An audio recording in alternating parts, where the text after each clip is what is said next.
Alléluia. Chers amis, chers téléspectateurs, notre enseignement d'à présent va nous amener dans une dimension assez mondaine et contemporaine. Mais une dimension qui avait toujours existé auparavant, avant les hommes d'aujourd'hui. Il s'agit de la question de l'abaissement et de l'élévation des hommes. C'est-à-dire que les hommes, s'ils auront tendance à se comparer à Dieu, vont vouloir s'élever et devant la grandeur du Dieu de l'éternité, mais ils seront rabaissés. Ils seront rabaissés à leur juste taille et à leur juste mesure. Voilà, c'est le thème.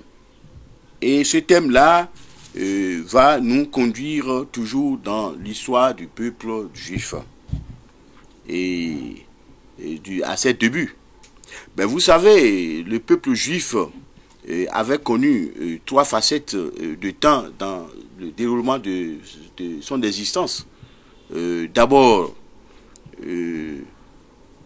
la période de la quiétude, c'est-à-dire la période qui avait succédé immédiatement au retour d'abord de l'esclavage d'Égypte et la délivrance à partir de la mer Rouge. Et là, il y avait une certaine quiétude. Mais la seconde période, c'est que l'indépendance d'Israël était hypothéquée à partir de sa déportation à Babylone.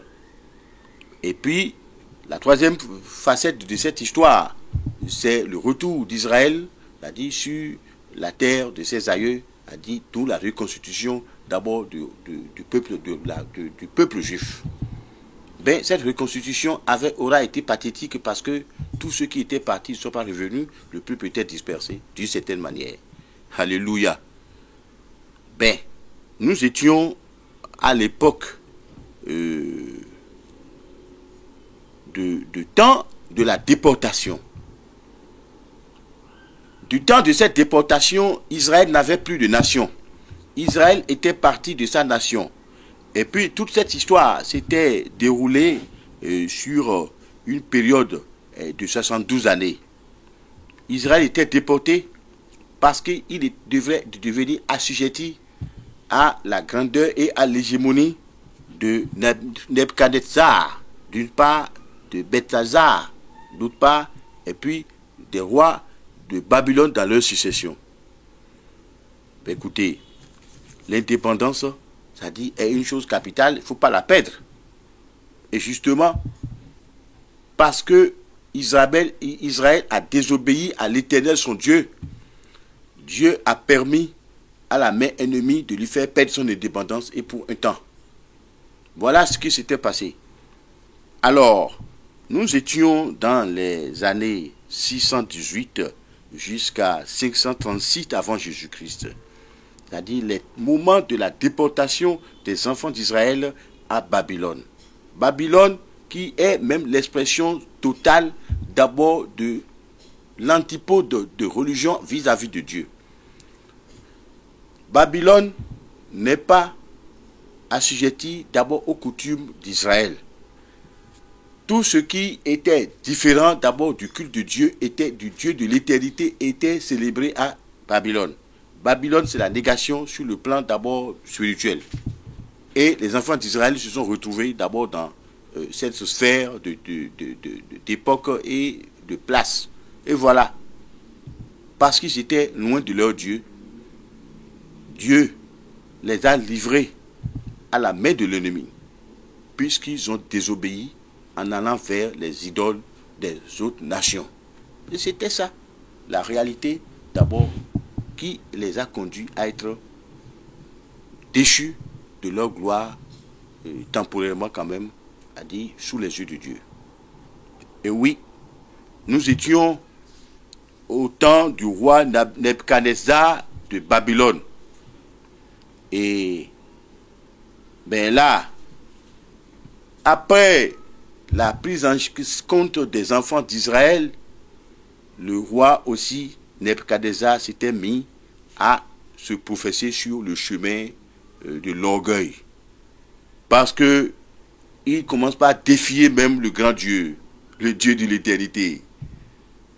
Ben, puis, si Israël a adoré de petits dieux, lui, il a ses petits dieux qu'il a créés lui-même, mais, je dis bien Nebuchadnezzar, et Nebuchadnezzar se dit le roi. Et puis finalement, Nebuchadnezzar n'a pas de difficulté pour aller d'abord se mesurer à Dieu. Et oui, c'est là où le clou devient mauvais. Nebuchadnezzar s'est mis à des moments donnés à la place de Dieu pour dire oui, moi j'ai créé Babylone, j'ai bâti Babylone, c'est moi, c'est moi, c'est moi. C'est moi qui suis, c'est moi. Et oui, cela devrait te plaire naturellement à Dieu. Dieu n'a pas de pareil. Il n'y a personne qui puisse se comparer à l'Éternel. Il a créé le ciel, la terre. Il a créé tout l'univers. Et personne n'a rien créé en dehors de lui. Et oui, voyons, Nebuchadnezzar a entrepris de se comparer à Dieu. Mais, si nous prenons la Bible, dans Daniel chapitre 4, les versets 34 jusqu'à 37, quelque chose s'était passé. Après qu'il eut le temps de se lever devant Dieu, il a eu le temps d'abord de hausser la tête devant Dieu. Il a mis de côté la gloire de Dieu pour prôner sa propre gloire. Et Dieu s'était fâché. Dieu s'était fâché et lui a parlé en songe. Et le songe, c'est-à-dire le songe était pathétique. Et puis, dans ce songe-là, Dieu lui a montré un grand arbre qui est allé jusqu'au fait des cieux. L'arbre a été coupé. Les feuilles sont tombées. L'arbre couvrait tous des oiseaux. Faisait d'abord de nombreuses au-dessus sur une grande terre. L'arbre a été coupé. Et quand l'arbre a été coupé, ça a séché. Mais le tronc est resté. Le tronc étant resté, ça dit, Dieu a laissé le tronc rester sur terre, c'est-à-dire avec ses racines bien sous terre pour une œuvre future. Alléluia. Ben, il lui fallut expliquer d'abord ce que ce songe devait signifier. Mais les magiciens, les astrologues, et puis les médiums, tous les faux prophètes du temps ont été mis à contribution, mais les explications ne venaient pas. Ça devrait revenir sur le sein de Dieu qui était aussi venu en esclavage. C'était Daniel, le petit Daniel. Le petit Daniel a tout expliqué pour dire, évidemment, l'explication c'est simple. Roi, ton royaume va tomber. Pendant 7 ans. Oui, on t'a montré que pendant 7 ans, ça dit l'arbre n'a pas poussé. L'arbre là c'est ton royaume. Ce royaume va tomber. Sur 7 ans, sur cette année-là, le royaume, ça dit, toi tu seras relégué au rang d'abord des animaux et tu vas manger de l'herbe. Parce que tu as défié Dieu. Ah. Mais pendant qu'il le disait, ça n'a pas tardé. Et puis, la débâcle était arrivée. La folie humaine est rentrée sur Nebuchadnezzar. Et puis, il perdit raison. Il se déshabillait. Il était humilié. Il a quitté sa maison. Il n'avait plus de raisonnement. Il était rentré dans la brousse. Il était allé vivre comme un animal. Il a poussé des ongles d'animal, des pommes d'animal, et puis il a mangé de l'herbe, et pendant les 7 ans, effectivement. Alléluia. Dieu est plus grand que les hommes dans sa grandeur. Dieu n'a pas de comparable, c'est-à-dire à lui. Il est rentré, il est redevenu animal, il a vécu en animal pendant les 7 ans. Et quand les 7 ans furent accomplis, et que la prophétie de Dieu était totalement réalisée, Dieu lui redonne encore raisonnement et santé et il est retourné pour reprendre son royaume. Et c'est à partir de cela, de ce temps, plus précisément de son royaume, que le test de notre enseignement devrait avoir d'abord de l'éloquence, de l'actualité. Il était revenu pour venir reconnaître la grandeur de Dieu cette fois-ci. Alléluia. Il s'est élevé, mais Dieu l'a baissé. C'est ça le sujet de notre méditation. Pour s'être élevé, Dieu l'a abaissé.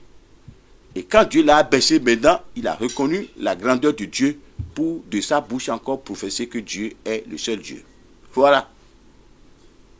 Et le départ de notre enseignement. Et oui, nous prenons Daniel chapitre 4, verset 30. Mais on verra quelque chose. C'est-à-dire, on prend voir toujours le 31, même le 32 comme verset. Nous allons voir, nous allons nous enseigner. Il sera, c'est-à-dire ces versets nous précisaient bien qu'il sera chassé. Le royaume lui sera pris. Et le royaume lui a été pris, effectivement. Il sera relégué au rang des bêtes et il mangera de l'herbe. Cela s'était passé. La vision du grand arbre, c'est-à-dire qui a été coupé, c'est-à-dire c'était ça. C'est-à-dire le roi ne sera plus roi. Mais il sera rétabli après 7 ans. Alléluia. Dans notre enseignement, à partir du livre de Daniel, nous allons dire quoi?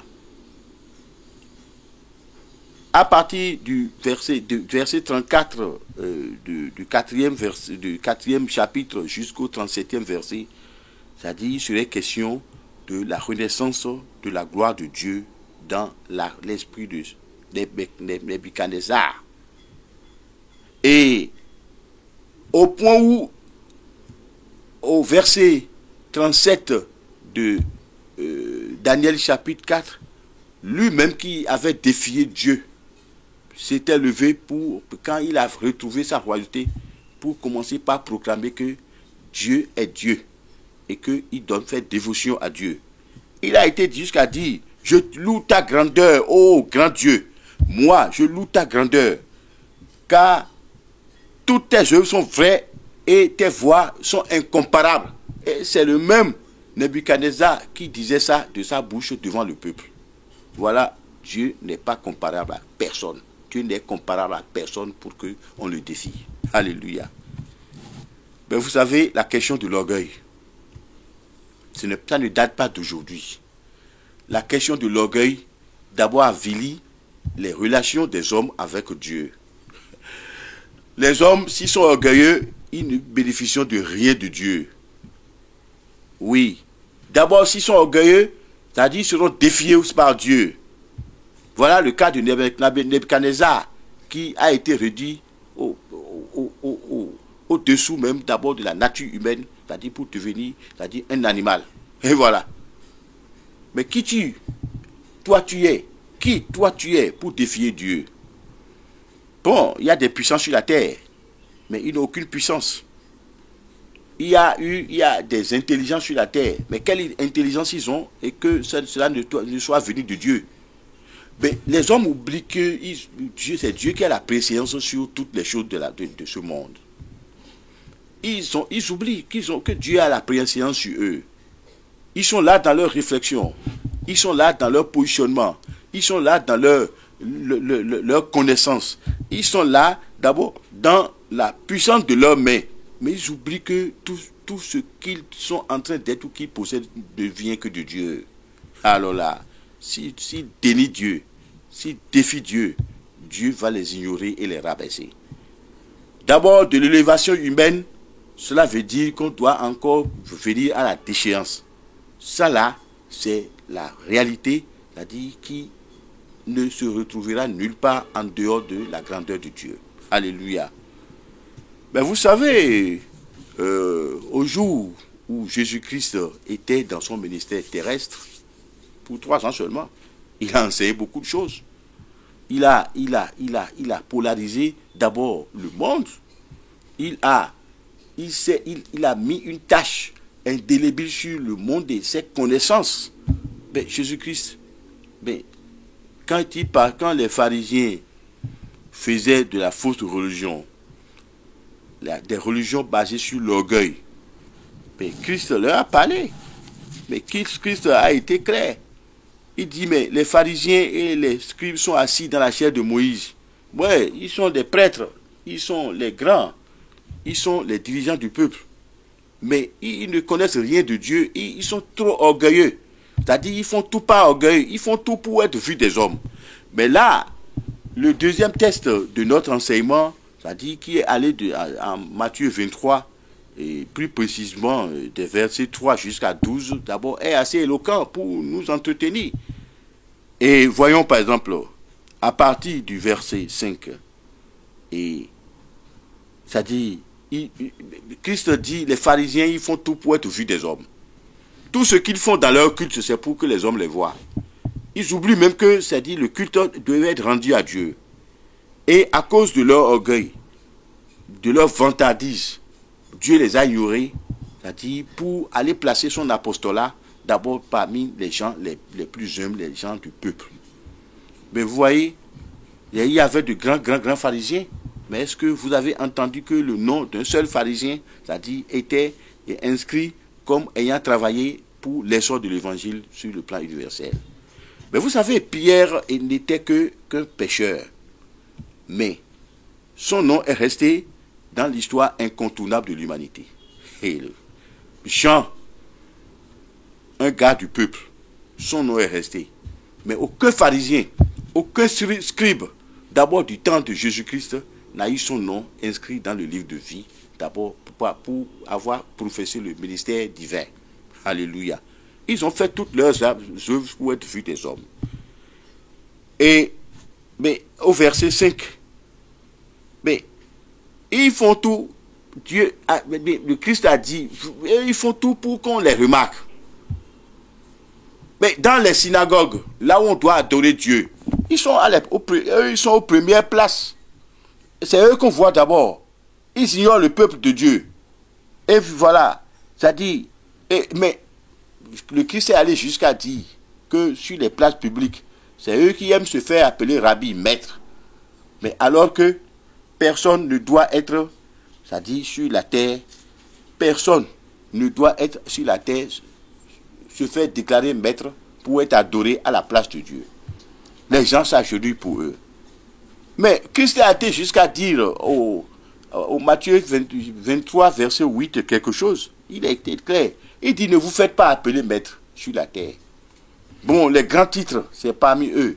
Les grands noms, c'est parmi eux. Les seigneurs, c'est parmi eux. Ça dit, c'est quoi? Et pourtant, ça dit, le Christ étant venu, s'est fait d'abord l'ami du petit monde, du petit peuple. Et oui, c'est le véritable contraire. Sur les grandes places, c'est eux qu'on voit, ces pharisiens. Mais ils ne professent rien qui puisse refléter d'abord de la grandeur du royaume des cieux. Mais ils professent sur eux-mêmes. Alléluia. Mais Christ a été jusqu'à dire, bon, eux, ils aiment s'appeler directeur. Mais Christ a dit, personne n'est directeur de quelqu'un sur la terre. Christ est le directeur de tout le monde. Alléluia. C'est ça, le Christ est le directeur. Mais pourtant, lui ne dit pas qu'il est le directeur. C'est ça. Oh, mais il est allé jusqu'à dire, quiconque sera élevé sera baissé. Et oui, on rejoint le premier enseignement, c'est-à-dire sur Nebuchadnezzar. Le Christ dit, celui qui sera élevé sera baissé. Il a été dit jusqu'à dire, n'appelez personne sur la terre votre maître. C'est-à-dire un seul est maître, un seul est directeur. Le seul qui est directeur, c'est le Christ, d'abord venu par de Dieu et qui a la révélation de Dieu aux hommes. Alléluia. Pourtant, le Christ dit, moi je suis l'ami d'abord des pécheurs. Chers amis, chers téléspectateurs, cet enseignement va prendre un autre tournant. Le tournant que cela va prendre, c'est que nous allons stigmatiser sur la question de l'orgueil au niveau des nations, au niveau des hommes, au niveau des femmes, au niveau d'abord du culte, des gens qui professent le culte de Dieu. Mais pourquoi l'orgueil? Mais la Bible déclare dans Proverbe chapitre 27, versets 1 et 2, ne te vante pas du lendemain. Les gens qui sont sur la terre de tous les temps se sentent suffisants. Ils se disent, nous on est tout déjà, on a tout, et on est grand. Mais qui t'a dit que tu es grand, mon frère? Ne te vante pas du lendemain, car tu ne sais pas ce que le jour suivant va t'amener. Mais il est allé jusqu'à dire, l'étranger, il faut que l'étranger te loue, non, toi, tu ne dois pas te louer devant l'étranger. C'est la Bible qui dit ça. Ben, et si on va plus loin, c'est que les hommes ne connaissent rien de la grandeur de Dieu. Ils ne veulent même pas connaître la grandeur de Dieu. Parce que Dieu a pour attribut de cacher d'abord sa gloire aux gens. Il vous laisse faire, vous allez faire vos zigotos, vous allez faire vos gymnastiques devant le monde pour montrer que vous êtes grand. Alors que vous ne connaissez rien. Dieu vous cache sa connaissance. Dieu vous cache sa sagesse. Or, en Proverbe 25, versets 1 et 2, mais la sagesse d'abord de Salomon nous révèle quelque chose. Il dit la gloire de Dieu, c'est de cacher des choses aux hommes. La gloire des rois, c'est de sonder les esprits. Les hommes peuvent être là à réfléchir et à faire d'abord des sondages. Mais Dieu, lui, non. Dieu connaît tout et par avance, il a la préscience. Alléluia. Bien. Dans Matthieu 6, toujours, on nous enseigne que nous devons nous garder de pratiquer notre justice devant les hommes pour être vus. Mais si vous pratiquez votre justice devant les hommes, vous ne serez pas récompensé, même pas Dieu. Parce que c'est Dieu qui récompense lorsqu'on fait du bien. Mais vous voulez faire du bien, gongonner. Vous voulez d'abord sauver les autres et gongonner. Vous voulez d'abord soutenir les autres et gongonner autour pour être vu. Vous voulez être vu, c'est que votre élévation va certainement vous conduire à la chute, à la déchéance. Alléluia. Non, personne ne doit d'abord s'enorgueillir devant quoi que ce soit, devant qui que ce soit, devant n'importe quelle situation. Les hommes n'ont pas à s'enorgueillir. Parce que il y a une vertu théologale dont les hommes doivent se ceindre, c'est-à-dire à leur hanche et dans leur conscience. C'est l'humilité, l'esprit d'humilité. Si nous n'avons pas l'esprit d'humilité en nous, nous ne sommes pas de Dieu. Mais vous savez, c'est-à-dire tous les hommes sont pécheurs. Mais comment le pécheur peut s'enorgueillir devant Dieu? Le pécheur, c'est-à-dire, ne peut être justifié que par Dieu. Et l'agent justificateur que Dieu a placé sur la terre et entre la terre et les cieux, c'est Jésus-Christ. Si Jésus-Christ ne nous affranchit pas, mais vous pensez que notre justice peut nous affranchir? Non, aucune justice des hommes ne peut affranchir personne. Parce que tous les hommes sont pécheurs. Et dans Romains, chapitre 3, verset 10, ça dit, c'est clair. Ça dit, tous sont des pécheurs, il n'y a même pas un seul homme juste sur la terre. Et vous voulez d'abord vous dire que vous êtes bon? Non, personne n'est bon. Ça dit, nous sommes tous des apprentis de la morale et de la connaissance, d'abord à la sorte de Dieu. En résumé, bon, je vais vous dire, l'humilité précède la gloire. Comme l'a dit toujours Salomon, beaucoup de dirigeants des nations, c'est-à-dire, sont restés dans l'orgueil et sont tombés. Mais vous savez, beaucoup à l'exemple de Nebuchadnezzar, venons-en d'abord dans notre contemporain pour nous dire quelque chose. L'orgueil d'abord des dirigeants des nations. Bon, moi j'ai vu des dirigeants s'appeler Léopard. Mais où est-ce qu'ils sont? Ils sont partis. J'ai vu des dirigeants s'appeler Timonier. Ben, ils sont tous partis. J'ai dit, mais Dieu est resté. J'ai vu des dirigeants s'appeler sauveurs du peuple. Mais quel peuple ils ont sauvé alors que le peuple est là et ils sont déjà partis? J'ai vu des dirigeants s'appeler rédempteurs du peuple. Non, le véritable rédempteur, c'est Jésus-Christ. Hein. Ce n'est pas un autre homme sur la terre. Maintenant, venons-en d'abord dans l'exercice même du culte pour apostropher la question du défaut d'humilité, c'est-à-dire qui est professé d'abord même à l'intérieur du culte de Dieu aujourd'hui. Alors, où est-ce qu'ils sont?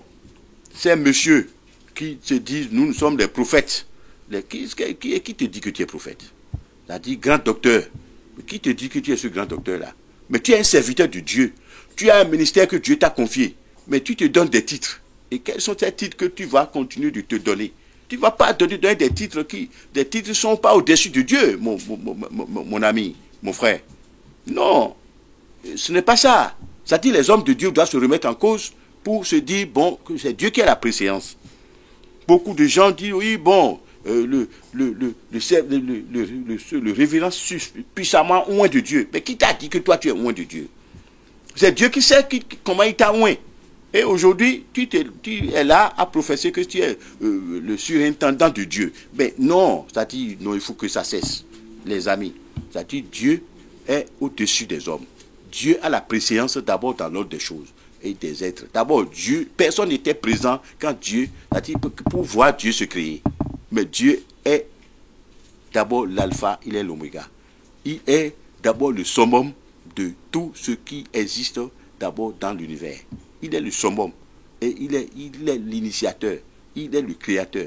Mais comment voulez-vous, c'est-à-dire vous comparer à lui pour dire que vous êtes aussi des grands? Non. Si vous vous abaissez, Dieu va vous rehausser. Mais si vous vous rehaussez, Dieu va vous abaisser. Car l'orgueil précède la ruine et l'humilité la gloire. Que Dieu vous bénisse. Oshofa Prise TV. Tout pour la gloire de l'Éternel, Dieu d'Oshofa.